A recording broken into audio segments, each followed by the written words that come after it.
So I warn everybody in here, I can ramble and talk all day long, and I hate it.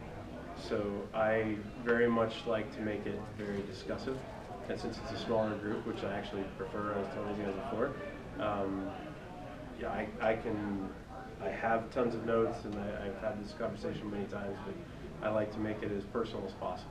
So as I'm talking and say things, anybody has questions or wants to say you're crazy, or if you just want to walk out, I don't, no harm, no foul. So, this is, as I tell people, this is your time, not my time. So that's the way I look at it. Are you guys local with the Broncos hats? Yeah. Yeah. What's this general sentiment this year? I actually don't watch football, but we are local. Okay. That's fair enough. That's fair enough. When you go to buy a hat locally? Yeah, yep, that's fair. That's fair. I'm from Texas, so I know everyone has a star on their heads. They just buy the cowboy hats, so it's funny. Yeah, I had a gut feeling that Peyton was going to possibly retire this year, but obviously he didn't. Everybody. He's on the fence, so. I think what it comes down to is that Thanksgiving dinner, when Eli just holds up both his hands and has 2 rings, he's like, you know, oh, and I beat Brady. You know, it's like, I think that kind of pokes at him a little bit. So it's ironic to me that I consider Peyton the better of the two, that he's got less rings. So it's funny. And Archie's got none. So it's crazy. Never heard of that. That's okay. Archie Manning is Peyton Manning's dad, and he played for the Saints when everyone affectionately called them the Aints because they were terrible.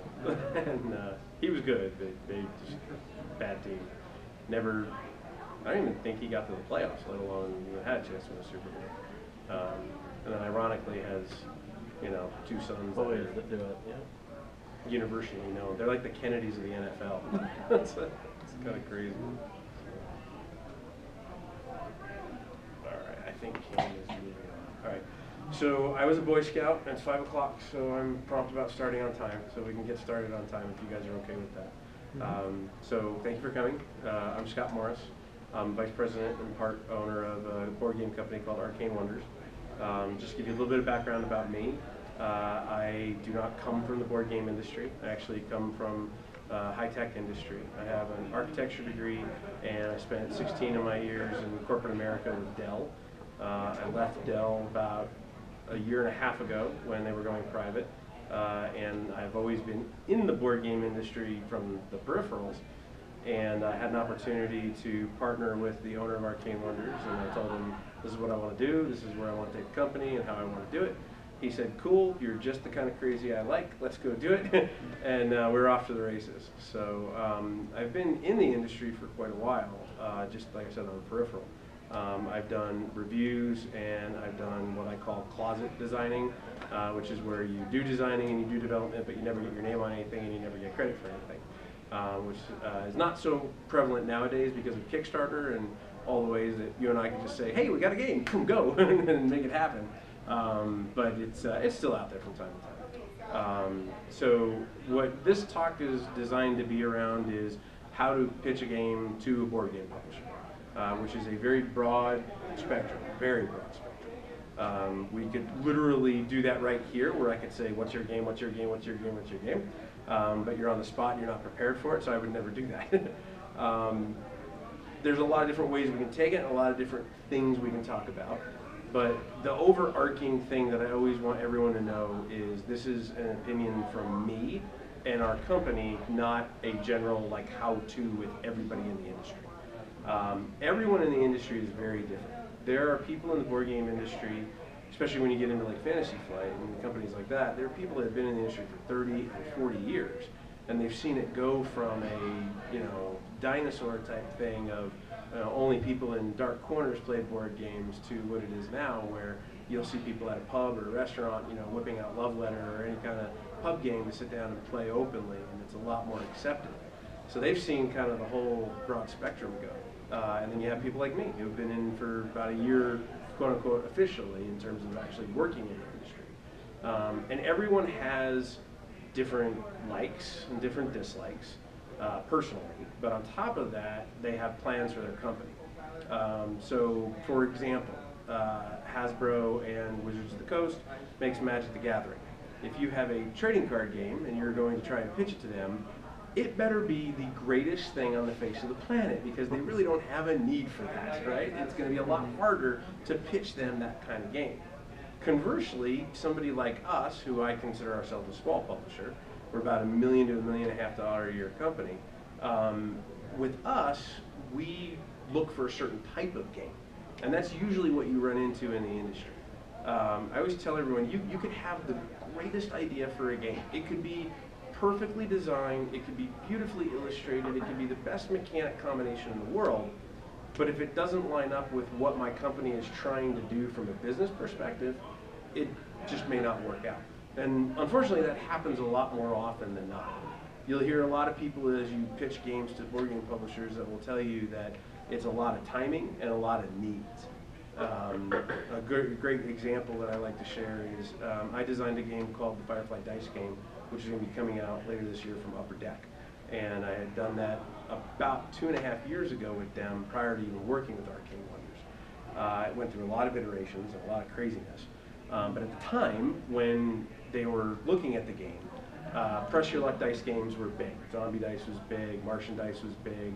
Everyone wanted to have that kind of pocket $10, $15 game, and they didn't have anything like that. And it was right around the time that Marvel Legendary was getting big. So I took an idea that was a very generic game. It was Orcs versus Goblins, which is about as generic as you can get in the board game industry. And I said, you know what? They don't have anything. I know they need it. I'm going to completely retheme my game, even though I'm a DC fanboy, as you can tell by what I'm wearing, and I'm going to make it Marvel. And I'm going to take it to them and see what they think as Marvel. And it was the perfect storm of, this is the right theme because we have that license, it's presented the right way, and it's a good game. So yes, this is the perfect combination of needs of the company and timing of when you're talking to them. And it is an unfortunate dichotomy of the industry that it comes down to that, because, and I don't mean to say this and make it sound negative, but it is the honest truth. The majority of people in board games have at least a concept of a game that they want to make, if not their own design. And it's just a matter of how far you've taken that design. I run into a lot of different game groups because I travel all over the country and go pretty much every month. I have 3 weeks home, 1 week gone, and continue that cycle. And every game group that I walk into, somebody has a game design. Now, the challenge is there's a big difference between a design and a concept. I've had a lot of people sit down and tell me, oh, I've got this great idea. It's a deck building game that has space, and it's got werewolves that are mermaids, and it does all these crazy things. And it's like, yeah, that sounds really cool. How do you play? I don't know yet, but here's what it's going to all involve. And that person will tell you that this is their game design. And that's not a design. That's a concept, right? And that's one of the harder things to kind of understand the difference of. And when you're talking to a publisher, if you know that, and you know that you're at the concept design or concept phase versus the design phase, you can actually help that conversation move along. Because a lot of us have not designers on staff, but we have developers on staff. And we'll have people that will say, okay, you bring us something that's 60, 70, 80% of the way complete, and our guys will help take it that last mile. So you may bring us a space mermaid werewolf game, which I just made off the top of my head. It actually sounds kind of cool now that I think about it. But I always pick random things when I talk about this. But you could bring that to us, and we could say, okay, this is a great idea. We like the concept of it. Let's develop it. And you may sign a development contract with a publisher, and you don't necessarily give them a full design. You give them a percentage of that design, and then you both work together to kind of push it forward. A lot of brand new designers, first-time designers, will do that. Because it is, to be very honest, really, really hard to take it that last mile. Both from an actual, like, physical perspective of actually finishing the game, but from a mental perspective. Because as a designer, you get very attached to that game, and you don't want to see the mermaid werewolves change into knights and paladins and things like that. But from the publisher you're talking to, that might be the right thing to do for them. So there's a lot of personal and mental attachment about when you get into that kind of discussion with a publisher, where do you go? What do you do with it? How far do you want to take it? And there's no right answer. You know, I mean, I always tell people, make the game that you want to make. If you want to make a space mermaid werewolf game and you think it's going to be phenomenal, do it. Go for it all the way. And if you have a publisher that tells you, I think it's stupid, I think it's crazy, I don't think it's going to work, that's fine. It's stupid, crazy, and it won't work for them. But you're going to find someone that either likes what you're doing or likes the direction you're going in sooner or later. It may be more later than sooner, but as long as you stay at it, you can do that. So that's a really big preamble, and really big load in. Before I dig into a lot of different ways that you can pitch to a publisher, what kind of questions do you guys have just from the outset? And don't be shy. You can ask me anything within reason, and I'll answer anything I can within reason. So, I mean, you brought up, concept design. I mean, ideally, how fleshed out would the design be when you approach a publisher? Is it, 80% fleshed out? Is it 100%? I mean, unfortunately, the answer depends on the publisher. So I know some publishers who will go to a speed dating thing or go to an elevator pitch kind of thing, and they will not even give a game a second look unless you have a sell sheet, you have a full prototype with art, you have written rules that you can leave with them. They want everything to be done and be ready to go. And majority of publishers that are like that are the ones that are constantly cranking out titles. They're the ones that have a very large catalog, and they're the ones that have very little development time in their cycle. They want to be able to look at a game that's as developed as it can be.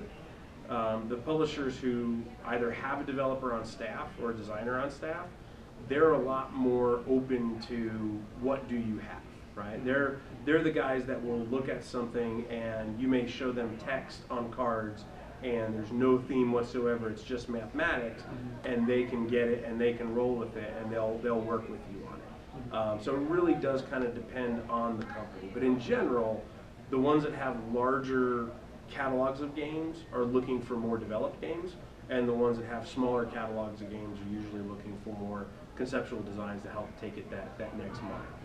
The big challenge that I think that people on my side of the fence have is they get it in their mind of what they're looking for. Love Letter is a great example. Does anyone not know what Love Letter is?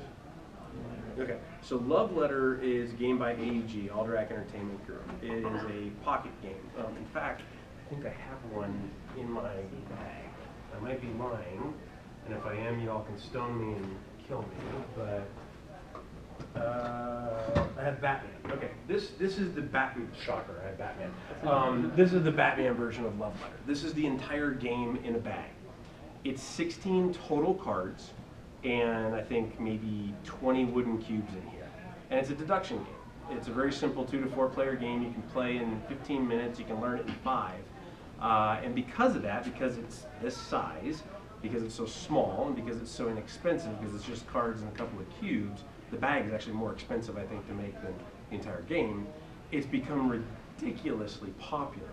I have seen it in mass market retail stores, I have seen it in hobby game shops. It's a $9.99 price point, so most people who see it and like Batman or like Archer, I think they have an Archer theme coming out, things like that, they grab it and just go with it because it's 10 bucks. And it's sold a buku amount of copies of this game. Because of that, a lot of publishers have gone, well, that's cool, I want to replicate that. I want to do that. They're having all that fun in that sandbox. I want to jump in that sandbox and have that kind of fun. The challenge is it's kind of like a drug addict. You never really get that same high from the future things. And a lot of people have tried to recapture this concept of really, really small amount of components and really low price point. And nothing, when you look at all the pocket games, has come to the sales success that Love Letter has come to. And the challenge with that is a lot of publishers go into a speed dating or a designer meeting and they think they know what they're looking for. And they sometimes can miss what is actually in front of them. And that's where it's up to you guys as the designers and the developers to pitch that vision and be able to show them not just, is this a great game, but why it's a great game for them. And that's probably the biggest, number one overarching word in the whole discussion is why. And this is the secret of whether you are pitching in an elevator or you're pitching in a email or you're pitching in a hallway or whatever time amount frame that you have, I could listen to every one of you tell me about how your game plays, and I don't care. Because the odds of anyone in this room or the odds of anyone in this fest or anyone in this city or country coming up with a new mechanic is pretty rare. The mechanics are pretty much laid forth as to what you have that you can work with. Now, yes, you can argue that if you blend like digital or physical, there's a lot of crazy things you can do, and there is, but that's a whole different discussion. However, what me and my company are concerned about is why do I want to play your game? And that's a really hard thing to answer a lot of times. But if you can lead with that, and you can start off with, my game is X, this is the experience the players are going to get, and this is why you want to play my game, that will capture more people's attention than sitting down and saying, I have a great cooperative game that everyone can play together, or I have a great game that uses hand management, or I have a great game that's roll and move, because we've all heard that before, and we know what the mechanics are, and we know that the mechanics are sound, right? You're not going to show me a game that uses set collection and it's completely broken and doesn't work. It either works or it doesn't work, right? But if you can sit down and tell me it's a game where you set collect gems and you have an experience of becoming a scientist and you have the risk of the lab blowing up and you have to cooperatively work together to do that but competitively fight each other to be the best scientist, suddenly now there's a story behind that. And there's a reason as to why I would want to do that. And I may, as a publisher, in the back of my mind, be sitting there going, well, this is actually something that we're interested in. We wanted to make a scientific-based game, or we wanted to make a game based around set collection that has a good theme attached to it. And suddenly the discussion starts to develop from there. And that's usually the way it will happen. Unfortunately, most people lead with, this is how you play the game. And if you only have 2 minutes or 5 minutes, teaching people how to play a game in 2 to 5 minutes is pretty hard. A lot of people don't realize that there's a company called Calliope Games. Ray Weirs owns them. They make Suro and Suro of the Seas. Been very successful. They make a game called Roll for it. He has a very simple rule. He won't look at a game unless it can be taught in 5 minutes and played in 30. And it doesn't matter how good it is. Somebody could have brought him Warhammer, and he would not look at it because it can't teach it in 5 and you can't play it in 30. And there's a lot of publishers that have that kind of internal mental policy or stipulation. So apart from why, the next big thing is when you're sitting down to pitch to somebody, or you just run into somebody, doing your homework in advance and knowing more about the company is a great advantage that you can have. There's games, for example, that I will get pitched to me that I know don't fit in our line, but I could recommend them to somebody like Ray or someone at Alderac because I know what their business policies are. I know what it is they may be looking for at the time because unfortunately we're all like carnies and we're on the road all the time at these shows and we just end up seeing each other all the time. But knowing that distinction of being able to tell someone why you want to play my game is a great lead in, and knowing why it'll fit with them.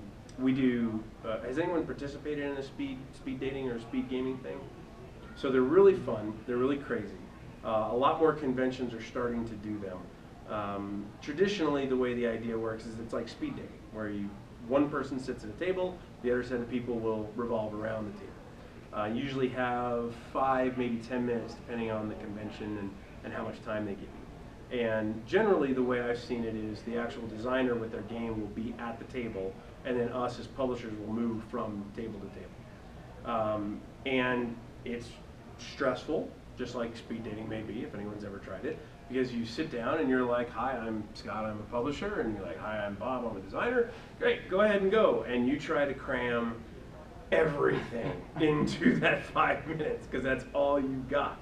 And going back to the why, that's where you can really get someone's attention. But I had a really interesting experience at GAMA this year. GAMA is the Game Manufacturers Association. It's a trade show for industry members that are retail owners and publishers and manufacturers. They held a speed dating. And I walked in, and the very first thing I saw was a game, I'm not lying to you, it wouldn't fit on that table that's sitting in front of me. It was ginormous.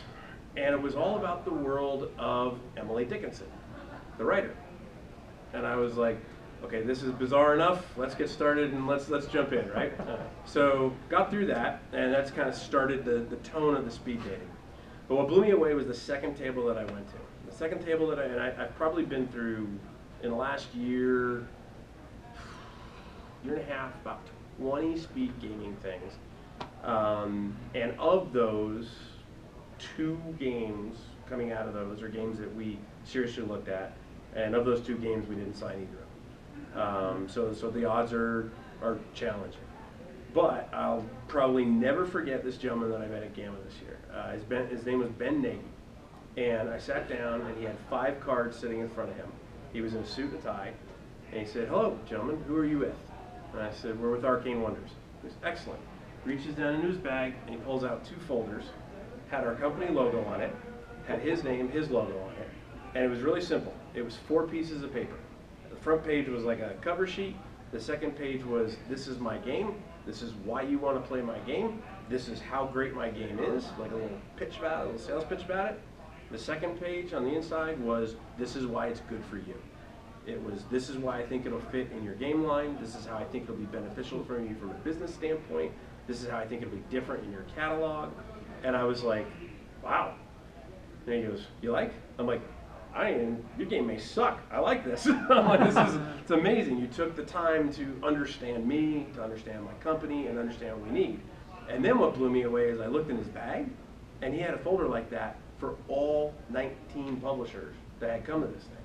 So I mean, he seriously took his time, put in the homework, and when we walked out, I told my partner, I said, his game was good. It wasn't great, it wasn't mind-blowing, it wasn't something that was like, wow, this is gonna like flip everything on its head, but it was good. And I remember saying to him, I said, "I'm interested in it."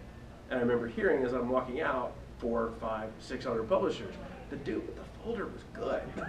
Everyone was like, it left a mark, right? It left that poignant mark of, this guy did his homework, he knows what he knows everything about his game, and he knew everything from a company standpoint about us, which is really good. I don't know if that game has been signed by anybody else. I know we're talking to him about it right now, and it's interesting, and we're looking at it.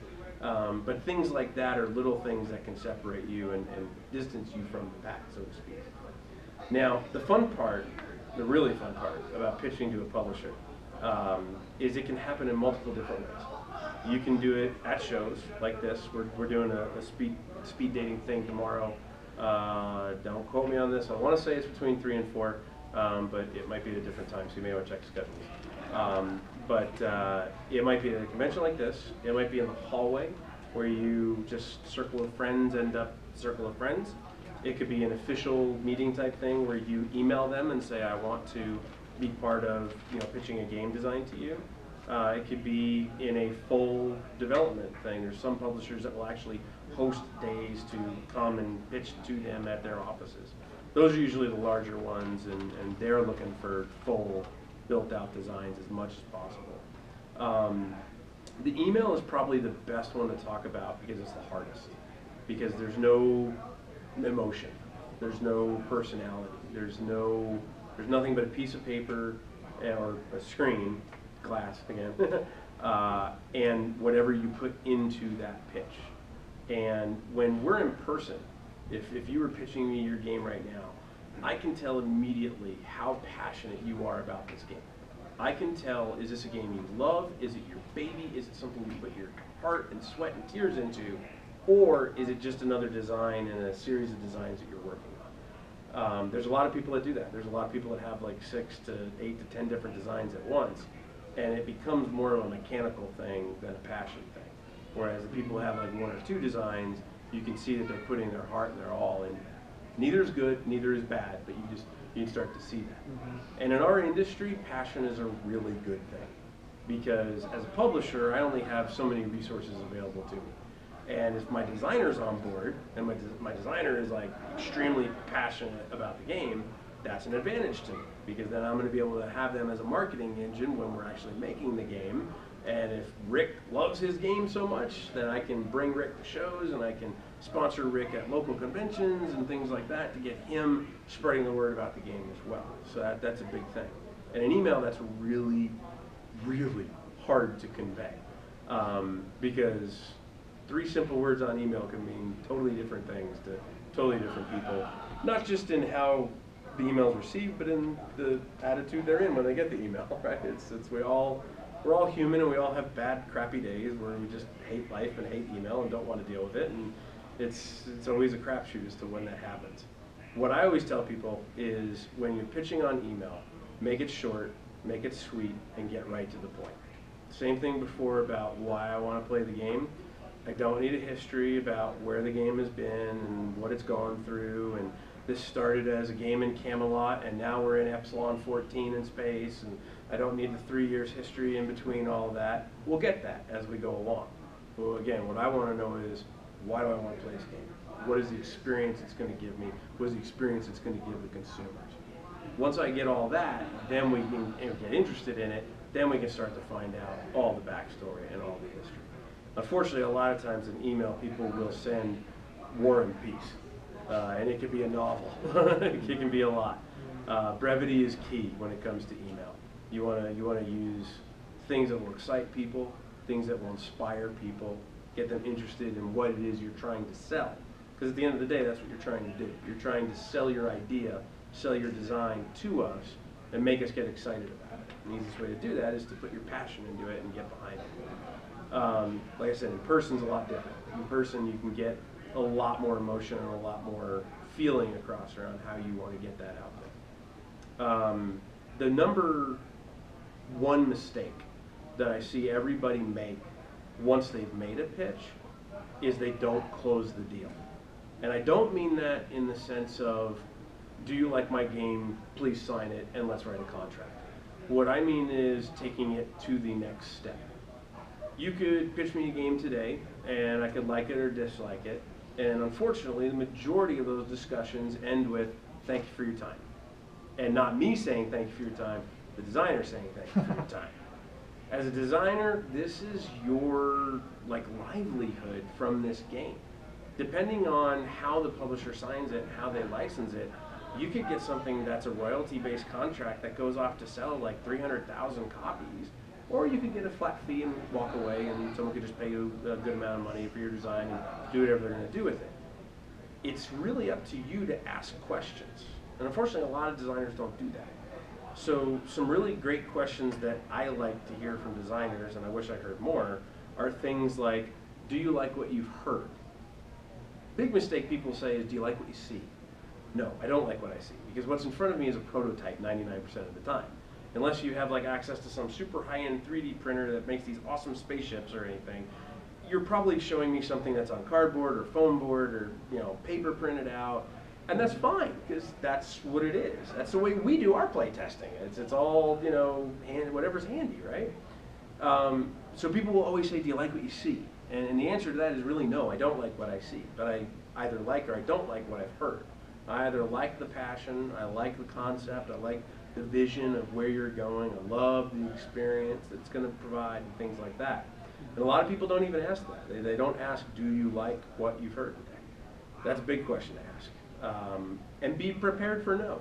There are some publishers, and I'm not going to mention who they are, but I know one particularly who I have seen make designers cry because they rip into their designs just left and right.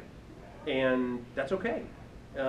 It's just hard to take, because none of us like rejection of any kind. I got told by 3 different companies that my Firefly design was stupid. And then took it to 2 more companies after that, and they were like, oh, this is brilliant. It's like, it's just, again, timing and likes and what people need.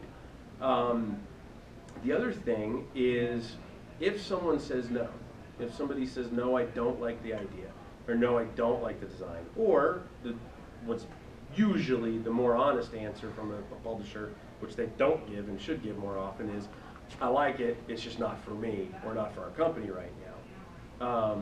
The next question that I would ask is, can you refer me to someone?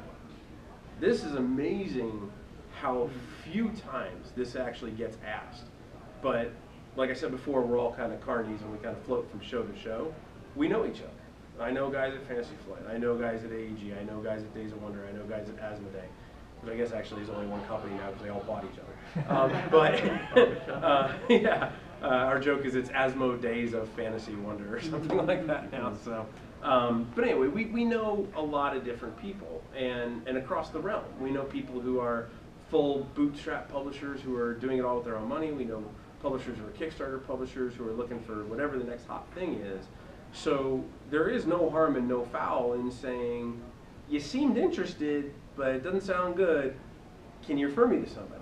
Do you know of another publisher who might be looking for a design like this? Do you know of a publisher who's looking for a theme like this? Because those two things are very independent of each other.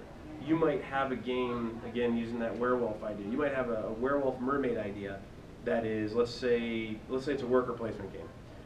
I might not be looking for a worker placement game right now, but I might really like the idea of the theme.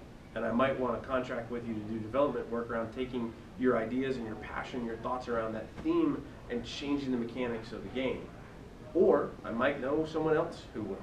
And that's a big key question. 90% of the time, most publishers won't have a problem referring you as long as that presentation and pitch is professional and well thought out and you've got your information. If they say no, that they don't want to refer you, then it's probably a case of you haven't done as much homework on the advance and that you have a little more to do to refine the pitch. And that's okay. It's an evolution. And pitching the game is just one step. It's just part of the journey of getting that game made. And it's going to go through a massive, massive amount of changes.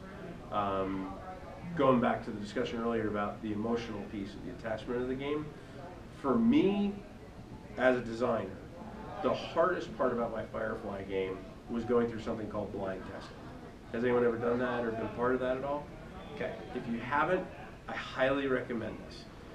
It's also the hardest thing to deal with. So there's playtesting where you have your game and you get your group together and you say, this is the game, this is how you play it, this is what you do, this is why you want to do it, this is what you guys are going to have fun with, and that's great. Blind playtesting is, here's the game. And that's it. And you don't say anything else. You give that group that game, you give them the rules, and you let them figure it out on their own. You don't jump in, which is extremely painful. It's so hard to sit there and let another group go through and make mistakes. Let them learn from their own mistakes. It's extremely hard to do. But in my opinion, that process is probably the best process to getting honest and true feedback. Because you're not going to get verbal feedback, you're going to get the visual feedback of, I know the way phase 1, 2, and 3 should work. And then this group sits down and they totally screwed up phase 1. Okay, why did they screw up phase 1? You see why they screwed it up. The other piece of it is you're going to get verbal feedback. And you're going to get verbal feedback along the lines of, this sucks, this sucks, this sucks, this sucks. And it's hard. Because again, it's your baby. It's your passion. You put your efforts and your times into this. And it's really, really hard to have somebody who you may not even know, complete stranger, or even harder, sometimes someone you do know and you trust, look at you and tell you, it sucks. This is why. So it's hard, but I highly recommend it.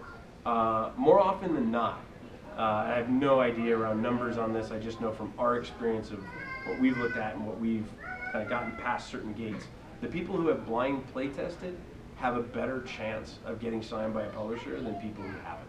Because they've really gone through the hard parts of refining their game. And that makes the game better, and it makes them better, too. So, what kind of questions? Yeah, fire away. Sorry, going back No, to don't the apologize for asking. contract thing that you were talking about, where it was royalty versus flat fee. Sure.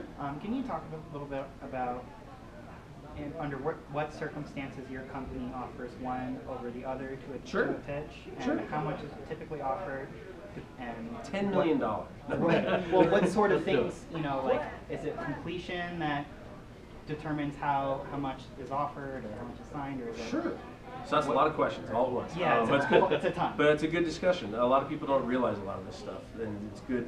It's good to know going into it because again, perfect game, perfect timing, perfect needs, and then you sit down for a contract and you're like, I don't know what to sign. I don't know what to do.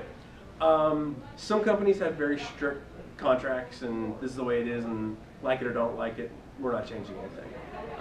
Most smaller companies like our size will negotiate and will try to find the best medium of what's good for the designer and what's good for us.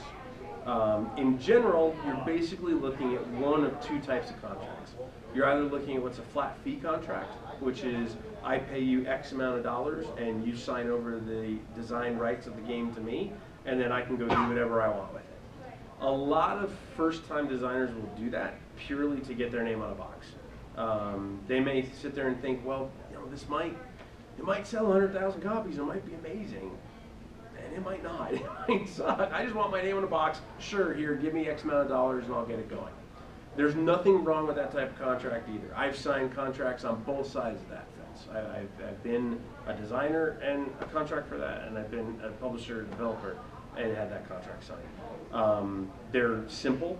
That's probably the best thing about them, because it's just, I pay you one flat fee, I own the design, I can go do whatever I want to do with it.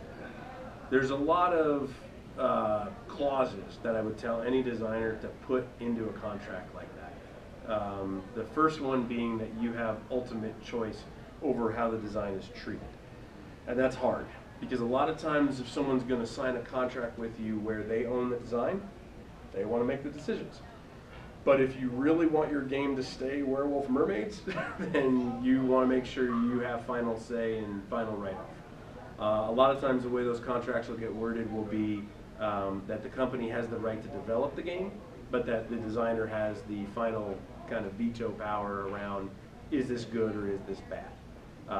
With mine, for example, with the Firefly game with Upper Deck, they have the right to use it for whatever they want to use it for. If they want to apply it to Assassin's Creed or Predator, whatever they want to do, they can do that. But I've got final stamp off of, yes, this is going in the right direction, or whoa, you guys are, I don't want my name on that. That's completely in the wrong direction. The majority of contracts, at least that I see signed, are royalty-based contracts, and they're a percentage of sales. And I say that very broadly, because sales means a lot of things to a lot of different people. Big name designers, Antoine Bowses, Mike Fitzgerald, guys like that, they can demand anywhere from 10 to 15% sometimes. And it can get really, really high. First-time designers, anywhere as low as 2 to 4%. It varies, again, based on how much the publisher thinks your game is going to do. One of the things that we will do as a publisher is we will look at what is the theme of the game, what is the mechanics of the game, and then how does that apply to the market. And you know, there's a different market for worker placement games than deck building games. Different ages, different races, different genders, all those things come into factor of determining how many games you think, how many copies the game is going to sell. So if we think it's going to be a gangbuster, we talk about that, and we think, hey, we can do a 20,000 or 30,000 print run copy of this. Then there's a designer, you want to talk about royalty percentages. You're like, hey, this is good, right? For the most part, publishers are very straightforward with you. I mean, there's some publishers that will even put into their contracts what a minimum print run will be. We've done that before. We've told people, hey, we want to sign your game. We want to sign it so badly, we'll commit to doing 5,000 units on the first print run, when some people will only do like a 2,000 or 2,500 unit print run. So you can negotiate a lot of different variables inside of that.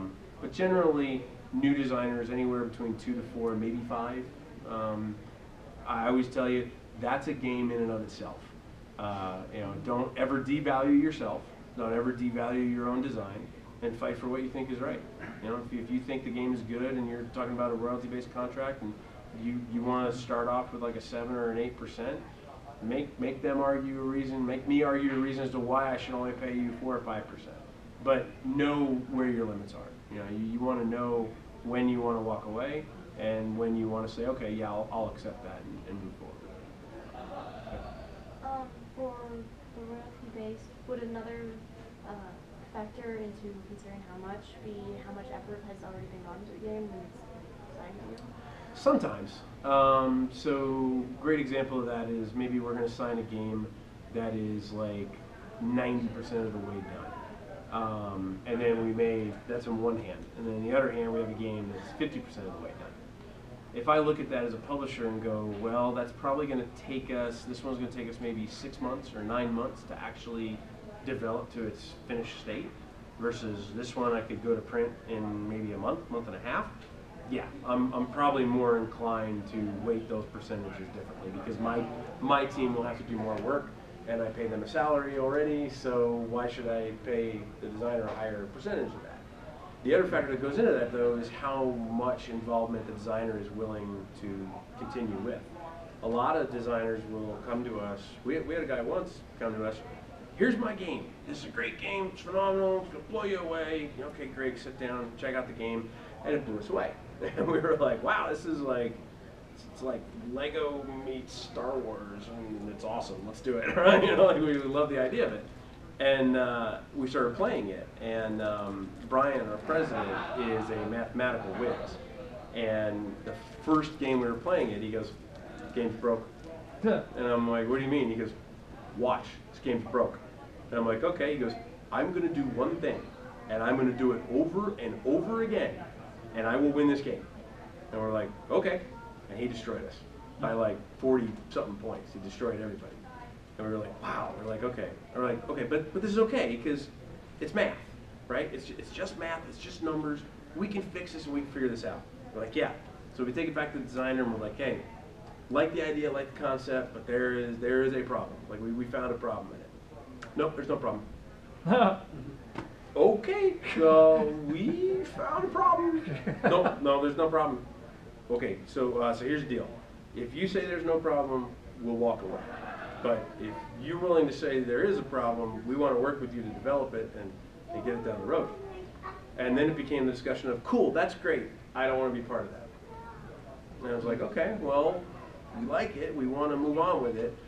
We want to do that, but if that's the case, you're going to get a lower royalty. Whoa, what do you mean I'm going to get a lower royalty? Well, because you're giving us a concept, back to that original discussion, you're giving us a concept, not a design. So we're going to have to work on that. We're going to have to pay someone else to do all that work. Why should I pay you for a full design when you're giving me half of the design? So yeah, it does weigh into it. Neither is right or wrong. Again, you know, it's a relationship, so you got to make sure that you lay all those boundaries out and you put them down on paper as much as possible. I will tell everybody, when you get a contract, no matter who you get it from, get it looked at by a third party. I highly recommend it. It can be expensive. I mean, you can be, depending on what kind of legal relationships you have, it can be as cheap as like $200 or $300. It can be as high as $1,000 in some cases to have an attorney look at it. But if you look at the total life of the contract, if you sign a 5-year deal for minimum 5,000 unit print run at 6%, do the math, and $1,000 of your 6,000 you'll get versus not paying that $1,000 and getting put in a position where all of a sudden you end up breaking your contract for some reason and owe the publisher something can be a real big pain in the butt.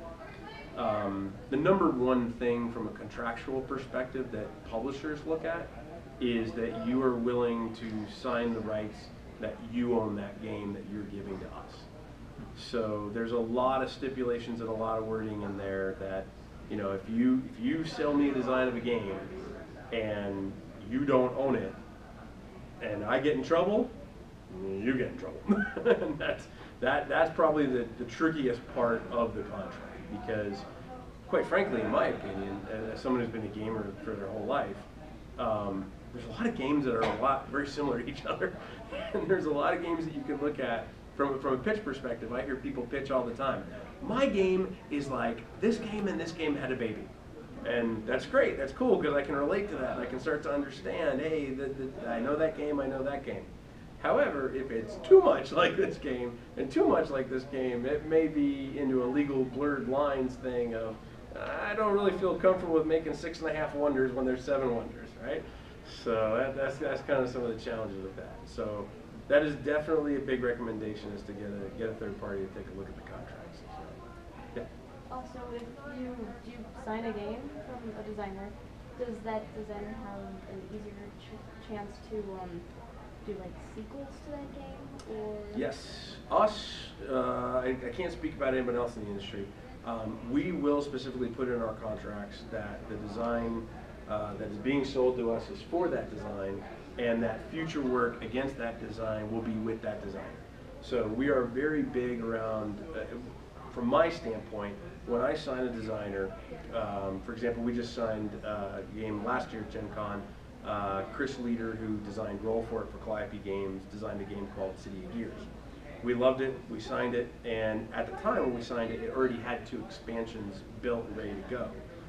He actually used a site called GameCrafter, which is a kind of a print-on-demand site.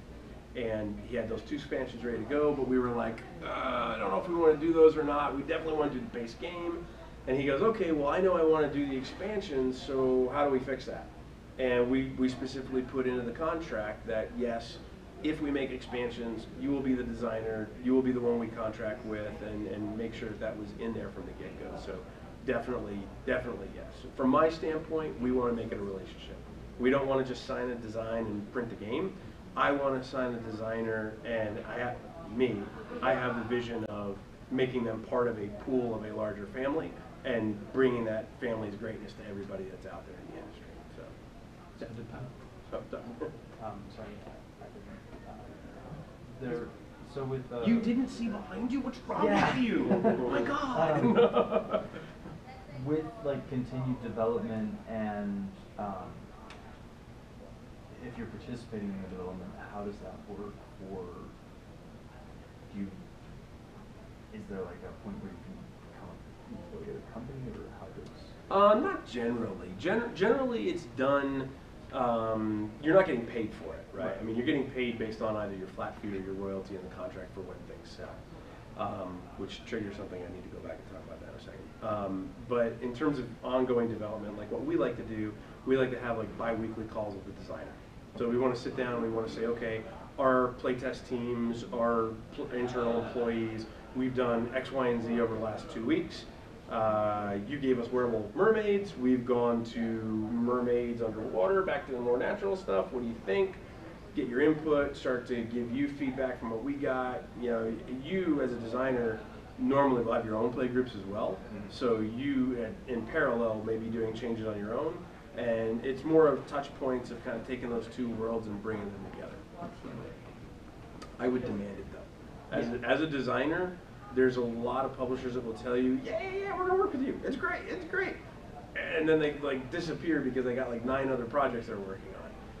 A lot of times that will come up to the designer to be like, hey Bob, hey Jill, we gotta have a call. Like let's get on a call. It's still possible to have kind of Constant contact.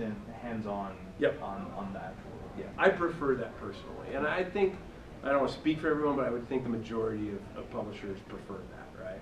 So, because we're as busy as you are designing the game, we're just as busy trying to make it, right?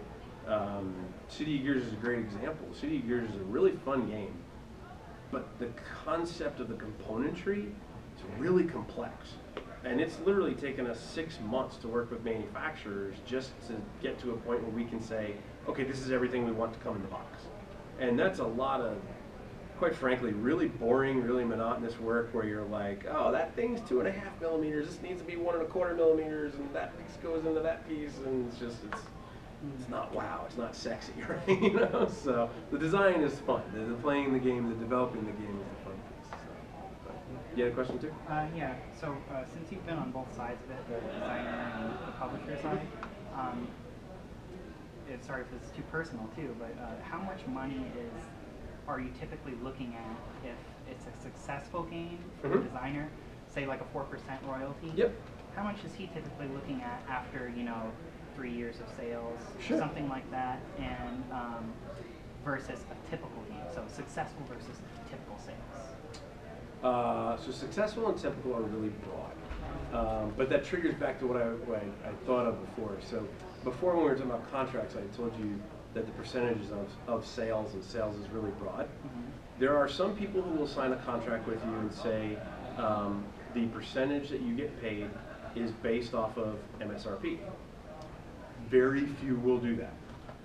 Majority of people will say you get a percentage based off of what we sell it for. That's a totally different ballgame because Sheriff of Nottingham is our latest success, and it's been extremely popular. It is a $35 game, $34.99 MSRP. The average, depending on who you talk to, from a distribution or a wholesaler standpoint, distributors or wholesalers will buy that from a publisher at anywhere between 40 to 50% of MSRP. So that means a distributor or a wholesaler is buying that from me anywhere between $14 and $19, depending on who they are, how much they buy from us, what our relationship is with them, whole 9 yards. And that is usually the number that a designer will get paid a percentage on. And that's usually the first like eye popper. Because people are like, oh cool, I get 5%, my game's a $69.99 game, I'll get 5% of that, and that sells 3,000 copies, it's a lot of money, it's great. When the reality is it's usually half that number. Whatever your MSRP is usually half of that is what a distributor is buying it for, or 40%. So that can be a little bit of an eye-opener. If you don't have a contract with print runs in it, then it can be really challenging to determine where you think it's going to go. The other thing, and as much as I like to say that this is a communal, carny type family of people, it is business, and unfortunately sometimes people make bad business decisions. I heard a story from one designer once who told me that he had signed a contract with someone, and it was a minimum print run, and it was 5,000 units, which is great. That's an above average game. Most first print runs that I see in the industry are between 2,000 and 2,500. So 5,000 is really good. For us, for example, we won't look at a game unless we think we can do 5,000 copies. Your game could be beautiful and perfect and wonderful and everything could be awesome, but if we don't think we can sell 5,000 copies, we're not even going to mess around with it. And that's more of a case of what we know we can do from an internal capabilities perspective and what we want to be able to invest and reap rewards on for it. But this guy told me that he had signed a contract with his game, and everyone will remain nameless to protect those who are guilty. But what happened was the guy printed 5,000 copies, and he used 3,000 of them to trade for space at a show. So he told the owners of the show, hey, if you give me a larger booth, I'll give you 3,000 copies of this game. You can do whatever you want to do with it. But technically, he didn't sell them. He gave them to them. So he comes back to the designer and he says, hey, we only sold 2,000 copies of your game, so here's your percentage on the 2,000 copies. He's like, no, wait a minute, you printed 5,000, where'd the other 3,000 go? Oh, we traded them for marketing expenses. He's like, so I get paid on those? No, the contract says you get paid on what we sell it for. We sold it for 0. That sucked. I mean, that just, at the end of the day, that was a bad business decision, but unfortunately, the way the contract was written, he was in full legal capabilities of doing that. Now, will that designer ever sign with that guy again? No. Will he ever tell anyone to sign with that guy again? No. Will that guy probably ever make that decision again? No, because that came back and haunted him for a good amount of time. But it happens, and those are things that, from a percentage standpoint, it's hard to pin down. The easiest and safest thing that you can do from a designer standpoint in negotiating with the publisher is you can go in with very strict minimums of what you expect.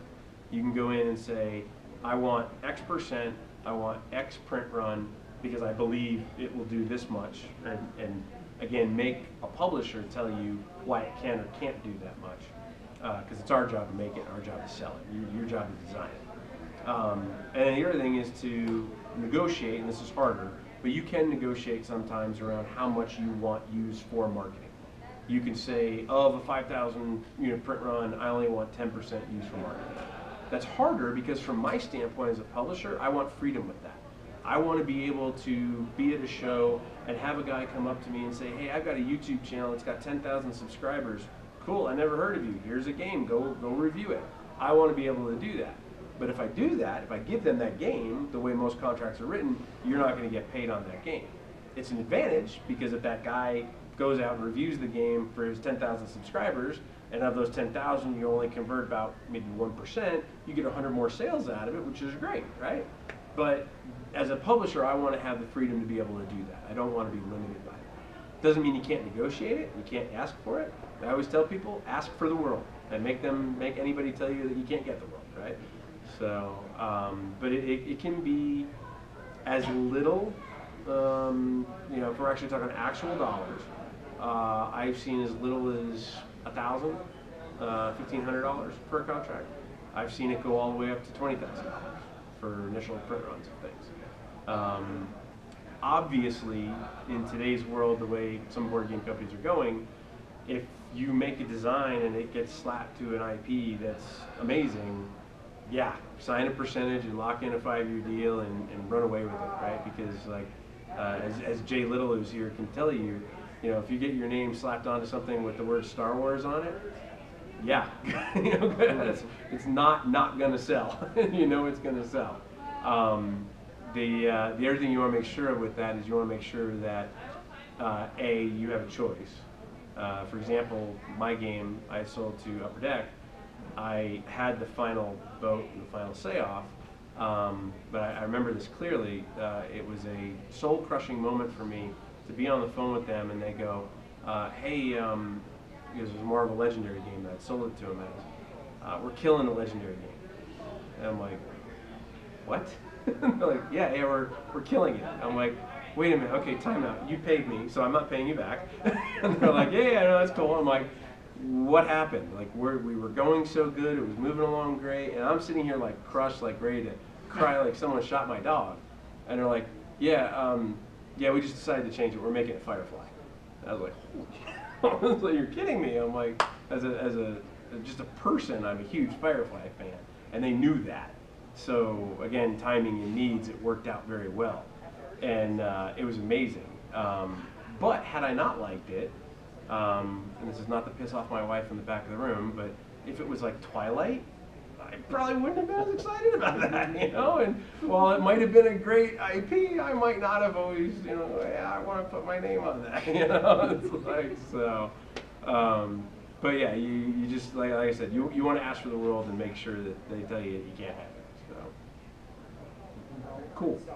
Everyone remembers all of this, right? There's going to be a test later. So. That's why you take notes. That's good. That's good. That's why we're recording. That's right. There you go. There you go. There you go.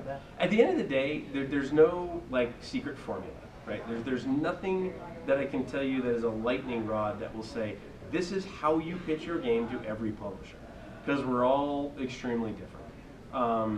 The biggest thing is don't get discouraged. You're selling a product, and just like anything else, you're going to get a lot of no's. You're going to get a lot of, I don't like that, I don't think it should work like that.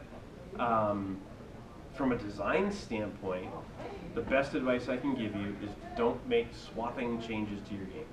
If you sit down and you have a play test with people and they tell you, change this, change this, change this, change this, change this, don't do all that. Because if you change 5 variables and then the game's suddenly fun, no clue what you changed that made it fun. It's no way to know. So from a design perspective, make changes in small increments and try them out and see how they work. But don't get discouraged. I had a bunch of people tell me with my Firefly design that they're like, it's boring, I don't like it, I don't think it's good, and all that is really hard to hear. You want to get asked out. You don't want to get rejected. So. Don't get discouraged, keep at it, and even if you run into that publisher who makes you cry, understand they're giving you feedback, and it's up to you as to what you do with the feedback. So, good. What are your recommendations as far as self-publishing versus going to a publisher? I was waiting for someone to ask that. That's awesome. Cool. We live in an extremely awesome time where you can self-publish relatively easy.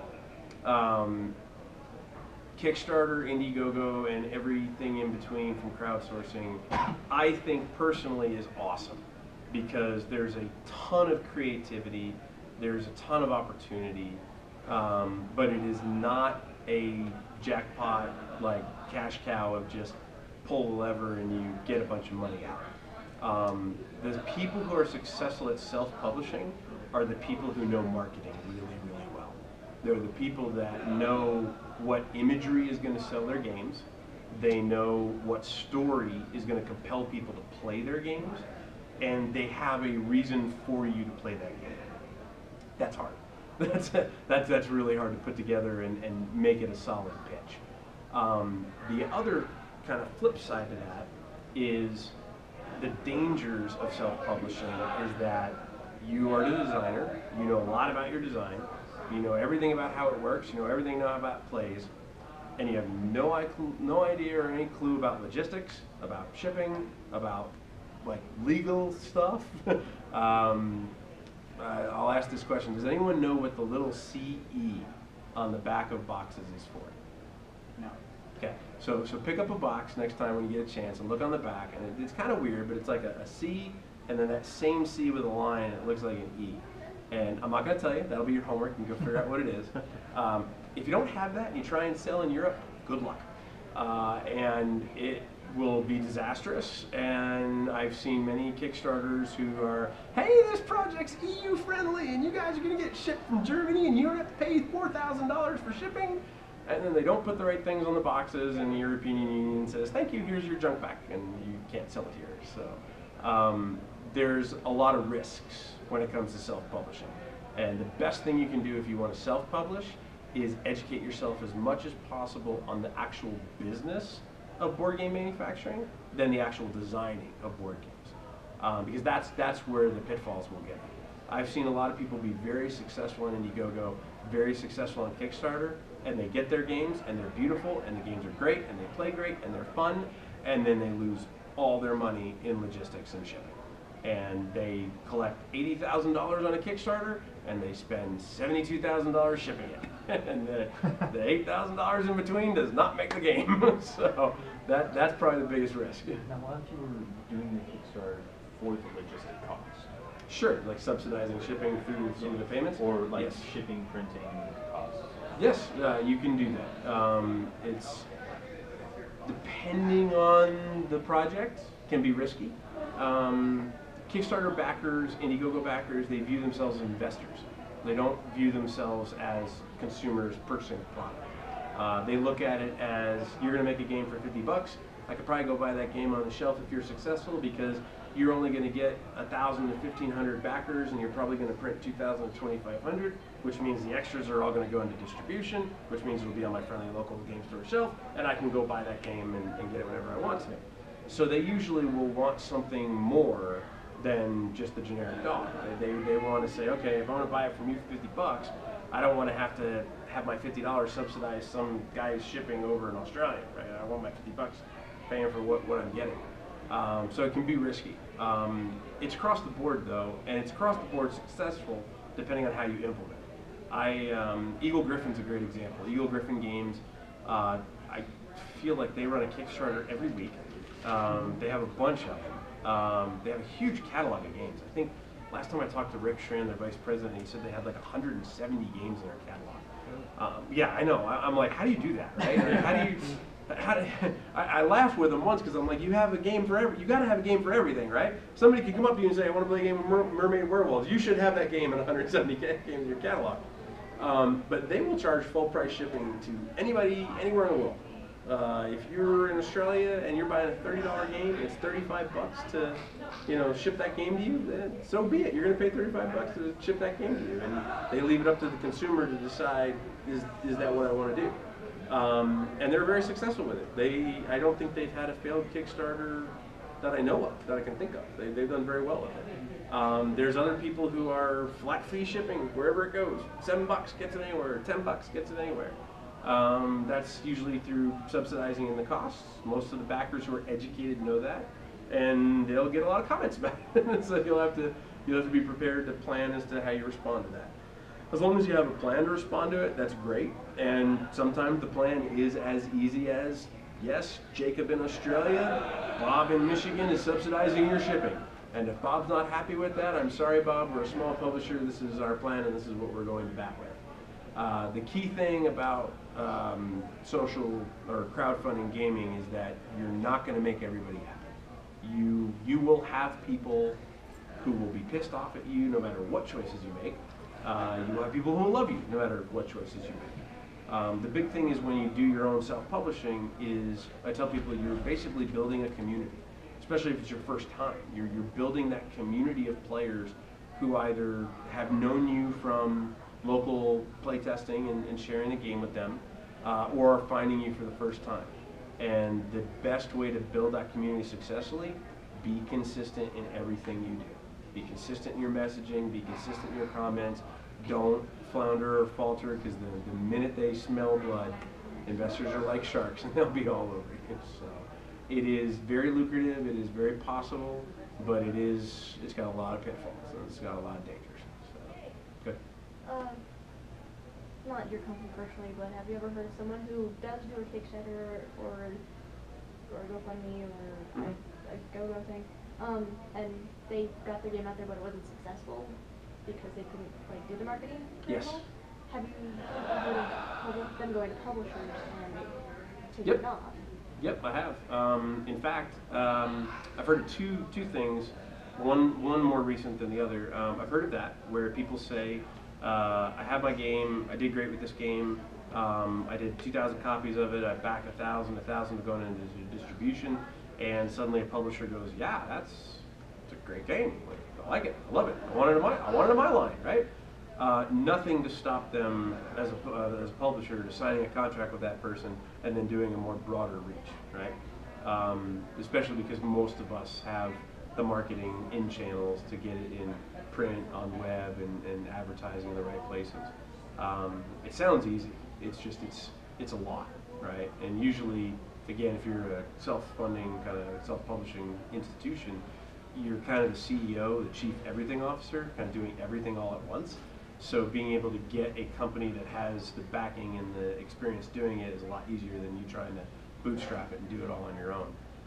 The other thing I've seen, which is really more interesting to me right now, and more of us are doing this as a publisher, is people are scouring Kickstarter, trying to find what they like, and trying to rush a contract and pull the game off Kickstarter. I've seen 2 instances now in the last year where a game is going up and it looks phenomenal and it looks great. Everyone's like, "Wow, do you see this? Thing looks wicked cool." And suddenly it's gone. Project's canceled, no communication, no nothing. Sorry, backers, it's canceled. People are like, "What the hell? That game looked great. Why did they cancel it?" I go, "I backed that. I wanted to back it." Boom! X company is announcing that they acquired rights to whatever the game is, right? Most recently was an Upper Deck one. Upper Deck had a game called Bring Out Your Dead. It was on Kickstarter. Really kind of quirky, funny mechanic of had these coffins. Had like instead of getting pieces or victory points, you got these coffins. And for some reason, like it just latched on to people. They were like, "Well, I want a coffin. That's cool, right?" You know, little kind of coffin meeples, right? And they did. In a matter of like a week and a half, they got a hold of the designer and they negotiated a contract. And the deal was, you pull it off Kickstarter, and we're going to mass produce it. And that's what it turned out to. And Upper Deck doesn't do anything small. They do everything big. So it turned into a really good thing for them. I would never suggest to anybody to go into crowdsourcing thinking you can do that, or going in with the plan to do that. If you're going to go into self-publish, plan to self-publish and see it all the way through. And if the magic genie in the bottle shows up and says, "Hey, I love your game and I want to throw money at you," then great. Run with that genie and go with it, right? So, but don't ever go in thinking that's the end game, because that's a lot more rare than normal. But most self-published games are about anywhere between 1,000 to 2,000 copies. And if it is good enough, it's actually a really good bargaining chip to go to a publisher. Much like, and I'm going to date myself here, but much like Napster did for music, bands were able to say, "I got millions of downloads, you need to sign me as part of Geffen Records." Same thing can happen. You could say, "Hey, I did a Kickstarter, no one's ever heard of me, no one's ever heard of my game, but I did 2,500 copies on Kickstarter, you should check this out." It's a lot more weight. Can that lead to a higher contract for the Sometimes, because it's a yeah. full game? Yeah, exactly. Full game, fully done, yeah. But you have to be wary of it could be a full game and it could be fully done and it could be beautiful and great.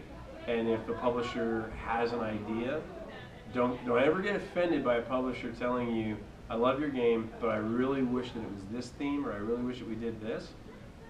Because in my opinion, a really great game can be applied to multiple themes, like Lovely. And what if that's actually the intention?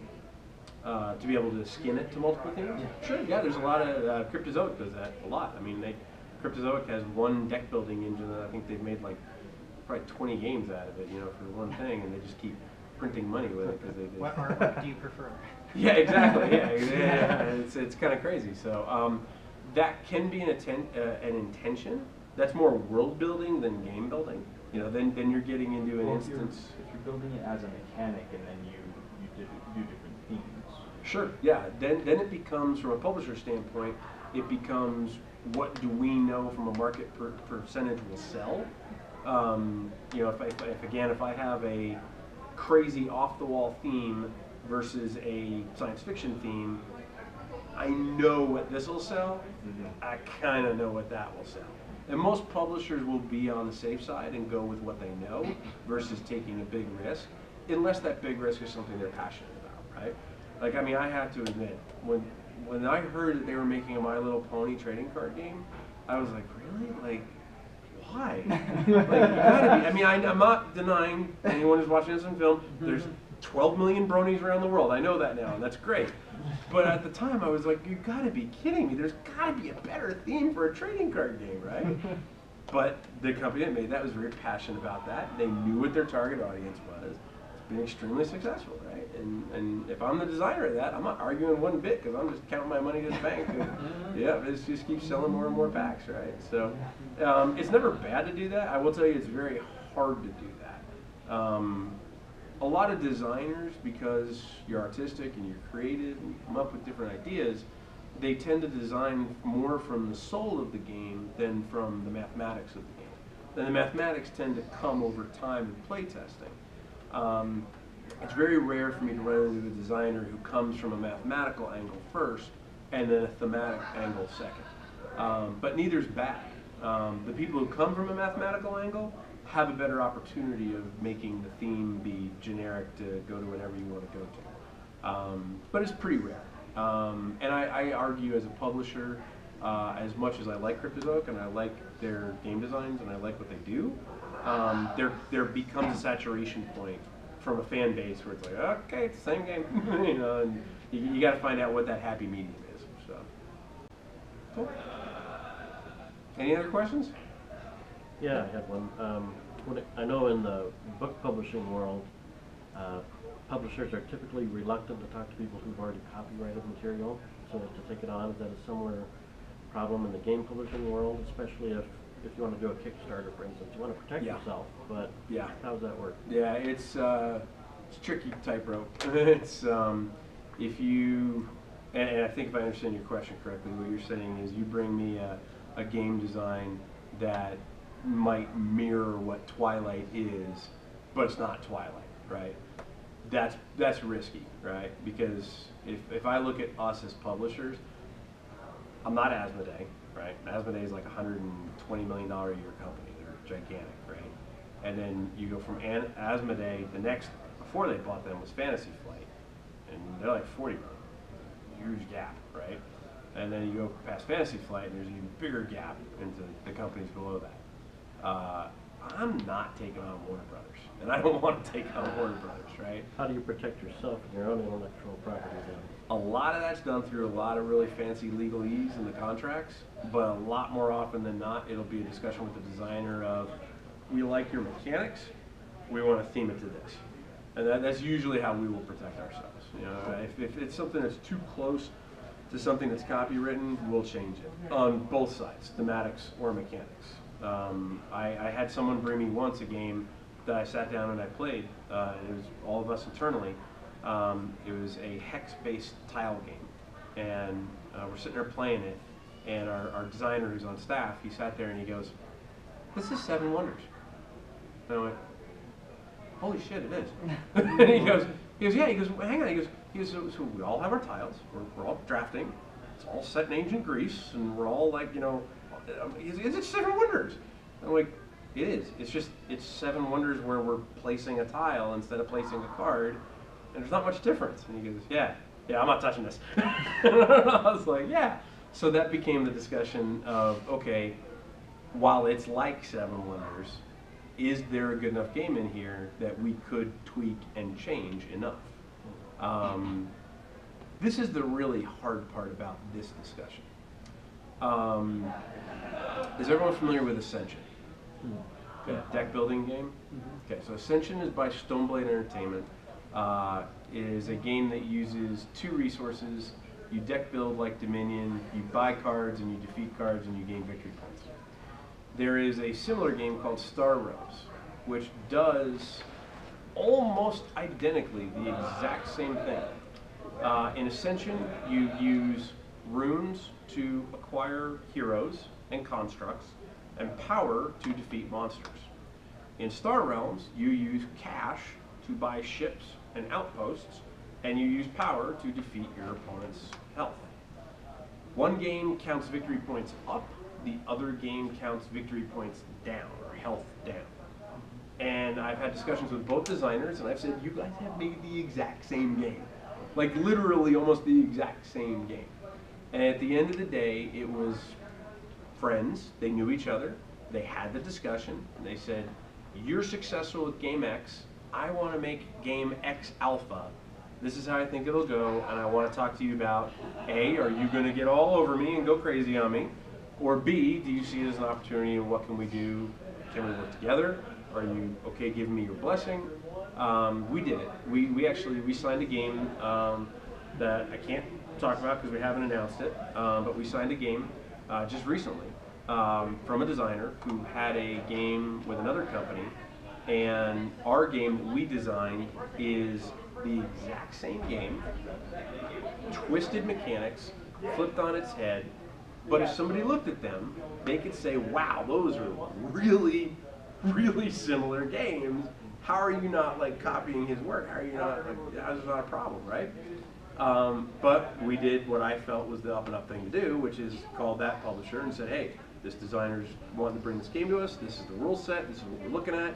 We think it's very much like X, but we want to make X alpha. Where can we go from here, right?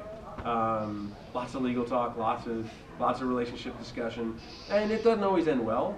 But if you bring something to a design or to a publisher, and you know it's like that, and you don't see them having those discussions, or you don't hear them having those discussions, be very, very careful.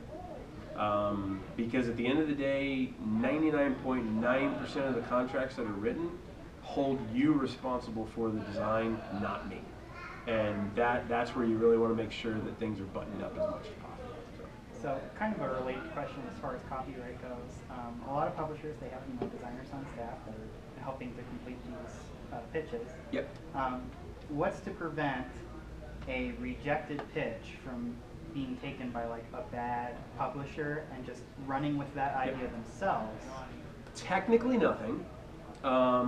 Legal-wise, you want to make sure you have papers around that. So in other words, if I have someone submit a game to me, I want them, you might pitch me your game tomorrow during the speed gaming thing, and if I like it, I will tell you I like it, and I will tell you here's my email, and email me documentation about it immediately. That immediately begins a paper chain from your side to me, showing that you're the one that brought it to me. Protect yourself as much as possible and save all of that stuff. I've had some designers go as far as doing like certified mail and sending me stuff in the mail versus on email, which is totally cool. I have no problem with someone wanting to protect their design and their ideas. But technically, there is nothing from stopping that. The reality of the situation is, it is not a fast-moving business. So if you brought me something today, and it was the exact theme, the exact design, the exact game that I want to put in my lineup for next year, it's probably going to take me until next year to do that. I mean, it's not like I was talking about earlier with City of Gears and the 6 months of going through all the componentry and things like that. It takes a very, very long time to make a game, like physically make a game. So technically, air quotes, Dr. Evil air quotes, there's nothing to stop that, but there's a lot of things that you can do from a designer to protect yourself, to make sure that you show that you have the ownership of it. A big thing that I did with all my stuff is I actually, once I got the rules ready to where I was ready to start pitching things, is I would send a copy of those rules notarized through the mail to myself in certified mail, proving that this is mine, I sent it, I created it, I got it notarized. It sounds annoying and boring, and it is, but it protects you and it helps you. So, as far as manufacturing costs, would you recommend, if you were self-publishing, would you recommend like going to certain overseas companies to have those products produced, or what do you guys do? So for us, we have a company in America that we print with, and we have a company in China that we print with. A lot of times it comes down to cost and timing. China will always be cheaper, just until some radical, yeah, literally. To give you an example, I can get Sheriff of Nottingham printed for 30% less in China than I can in America. And that pains me, because when Mage Wars came out, our first game, we printed with an American printer, and we were very proud and put that on the box of Made in America, and we did that, and we wanted to do that. But as you grow as a publisher and as your catalog grows, you got to start to make decisions on what's going to be the best from a cost perspective for the game. As a self-publisher, I don't necessarily want to recommend or not recommend anybody, but what I can tell you is that what I see right now, there is a huge amount of people going to Panda game manufacturing. Panda does a tremendous job. The big advantage that Panda gives people over a lot of other competitors is that they're willing to take on lower print runs. So you as a self-publisher may only be looking at like 200 or 300 people backing your project, and you may want to only do a 500 unit print run. The two manufacturers I use, they'll laugh at you if you bring them 500 units. They'll tell you, thank you, no way, sorry, we're used to doing like 10,000 at a time. And that's more of the scale of not just them working with me, they work with, you know, dozens of other publishers. So at any given time, they could be making like 4 or 5 games going through their channels at once, and they just got, you know, a billion blue meeples being made going down to the presses, so to speak. But Panda's one that I see a lot of Indiegogo and a lot of Kickstarter people doing. They're flexible, they're really good to work with. Most everybody, in all honesty, from a manufacturing perspective that I've worked with, has been very good. We have worked with Card Monday, we have worked with Warmer International, we have worked with Quality Playing Cards. All of them I'd recommend, all of them very professional. We worked with Grand Prix. Grand Prix did a great job for us last year with some custom components we did. But it does usually come down to how many units you want to buy from them, which from a self-publishing is kind of a tricky rope, right?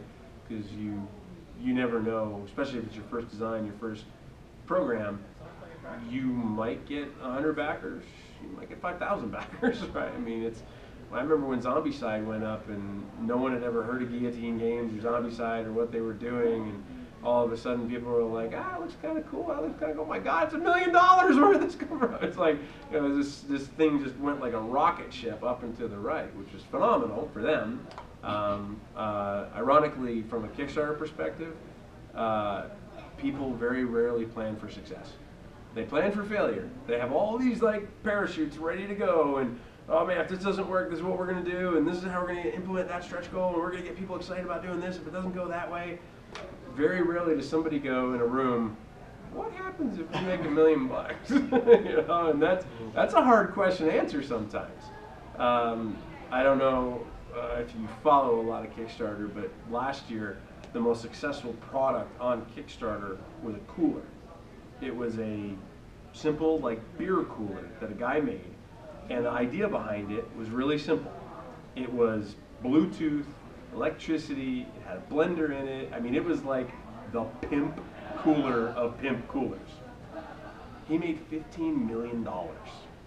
And he had originally planned with his manufacturer to manufacture 1,000 of them. His manufacturer told him, that's great, we can't do that. They were like, he says, what do you mean you can't do that? Like, I have all this money, I'm going to throw all this money at you. And they're like, yeah, we physically can't make that. Like, it will take us like a year to make all of those. We can't do it. So he had to go out and find another manufacturer. That's not easy, because you got, you know, manufacturers in any industry do things differently across the board. And while I may work with 3 different manufacturers, the files I give to my Chinese partner are a lot different than the files that I give to my American partner, are a lot different than the files I give to a German partner, because their machines all work differently, so I got to give them files that work with their machines right. That's a challenge. And it's a nice thing. You wanna have success, but it's hard to plan for success. Cool. All right. Hey, as they say in Vegas, I'll be here all week. So I'm here until Sunday, so if you guys see me and want to ask me any questions that you maybe didn't feel comfortable about asking in a group setting, you just want to say hi, feel free. I'm very transparent, as you can tell. And I think we're going to be in the main gaming room where the Petrie's Gaming guys are tomorrow. I think it's 3 o'clock. Double check on the schedule, but I think it's 3 o'clock that we'll be doing the speed gaming. So if you guys want to come by and pitch your game or just talk and ask questions, feel free to. So like I tell everybody, the worst thing I can tell you is it's not for us. That's it. So. It's 3 o'clock. 3 o'clock, yeah, I'm right. In GF panel 3. There you go. All right, cool. Thank you all for coming. I appreciate it. Thank you.